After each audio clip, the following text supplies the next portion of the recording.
And welcome back to Varsity Sports Now. We move into North Dakota's Class A ranks now on the boys' side. And Jason, we just talked about the Bs and how some of the best teams in the state didn't even make the state tournament. Well, in the A's, it was a little bit different in a sense that all the teams we expected to be there got there. But where they ended up in the bracket was kind of crazy because of what happened in region play. Some more upsets. In region play, West Fargo took the #1 spot out east.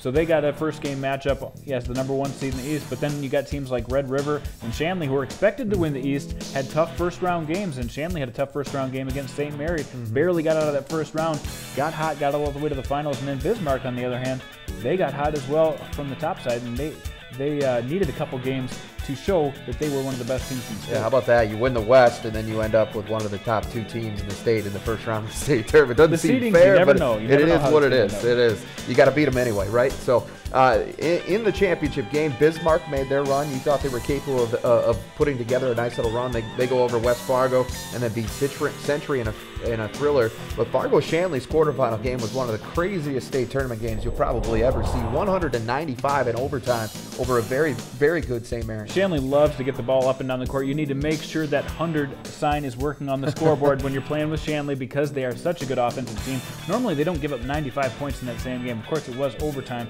to get to that point. But a team that loves to run up and down the court, they showed it that first round. And they moved on the next day, beat Davies to earn their spot in the title game. So that was it. Bismarck High taking on Fargo-Shanley for the State A Boys Championship. And as we go to Bismarck Community Civic Center, and Shanley back in the title game after coming up just short last year. Both schools, however, won state titles in football last fall and trying to complete the double dip. Taylor Schaefer for 3 here. Demons get off and running. On the other end, Connor Dunn not going to get his shot to fall here, but Ben Glogaza is there to clean it up. He had 6 for the Deacons. Back and forth we go. Demons working into the hands of Josh Seibel.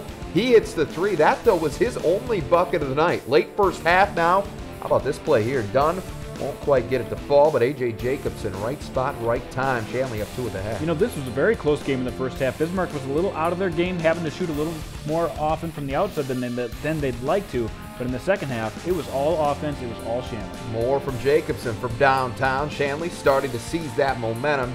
Demons just trying to stay in it at this point. Dylan Werner drives in for the deuce here, but Shanley would not be denied this time. Jacobson made sure of that. He scored a game-high 27 points. Just an average night for AJ. to lead the Deacons. So their first state title since 1998, 73-54 the final. And afterward, A.J. Jacobson and head coach Shane Alderman had this to say. It feels amazing. We got here last year. We came up 5 points short, and it feels great to get back and finally get the victory. It's so great playing against Bismarck High. They're a great team. They're well coached, and it's just a fun game to win. It was just something that was so ingrained in them after last year, getting here and losing in that title game. They really put in the work all season and in the off season to get here. Well, and A.J. Jacobson, appropriately, as you mentioned, can really fill it up. And as a result, that's one of the reasons, one of many, he is our Varsity Sports Now North Dakota Boys A Player of the Year. Yeah, not only what he did this season, which was phenomenal, 26 points per game, 12.8 rebounds per game, 5 assists per game, and he absolutely fills up the stat sheet. Steals, blocks, defense, he shoots over 50% from the field, gets his teammates involved. He's unguardable, he can get any shot that he wants to, and he's done it all over throughout his career. Yep.